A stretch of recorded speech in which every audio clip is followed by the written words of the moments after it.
Hello, Morongo Basin and listeners around the world, online at Z107.7fm.com. This is your Z107.7 local news for Sunday, April 14th, 2024.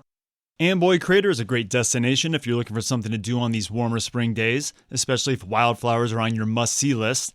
Coincidentally, it's situated around 66 miles from Joshua Tree proper. It's also 66 miles from Needles and Barstow, and it's right off historic Route 66.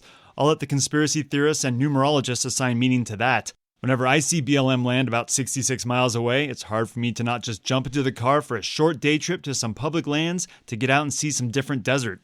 I feel like this weekend, yellow flower season really came on strong with neon yellow patches of desert dandelions opening up to soak up some sun along the sides of Highway 62. I love seeing these return most springs, although my backyard didn't get the bumper crop I enjoyed last year.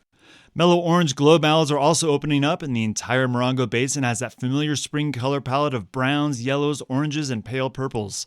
Amboy Crater shows up a little differently. It's located in the Mojave Trails National Monument, and it's surrounded by the Mojave National Preserve. 1.6 million acres of unsettled desert filled with sand dunes, springs, and dry lake beds.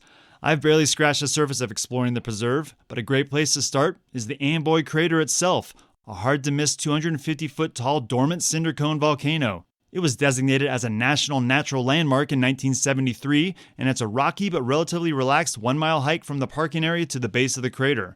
This is where you'll get to see some seriously dark and moody volcanic landscapes. Deep black lava rock can give a different contrast to the flowers popping up in the preserve. The crater is considered dormant or extinct. The last time Amboy rumbled and erupted was an estimated 10,000 years ago, making it one of the youngest lava fields in the continental United States. This sounds even more lunar-like than other areas of the Mojave. You'd have to ask an astronaut, as I haven't been up to the moon yet. However, it does have a distinctly sci-fi feeling as you make your way to the trail that leads to the rim of the crater, especially right now when the desert lilies are in bloom. These are different than the low-to-the-ground datura that you can see everywhere in the basin right now. Desert lilies look a little bit like a stalk of asparagus before they open up. They also have long leaves coming up from their base with a distinctly wavy edge, and their blooms can sit a foot or two above the ground. Their flowers are bright white with pale blue-green accents that look otherworldly in the middle of black lava rock.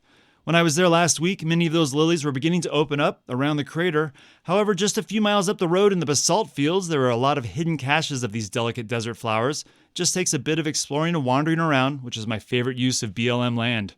The desert lily is just one example of the unique types of flora that the Mojave National Preserve is host to. I was also on the lookout for desert holly, a shrub with spiky silvery leaves and pink blooms.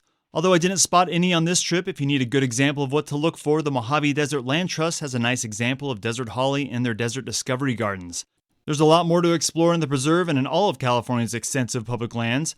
You can find this story on our website for some of my photos of the desert lilies and some links to more info on the Amboy Crater and the desert it sits in. That's all on our website, Z107.7fm.com. Reporting out of beautiful Joshua Tree, California for Z107.7 News, I'm Robert Hayden.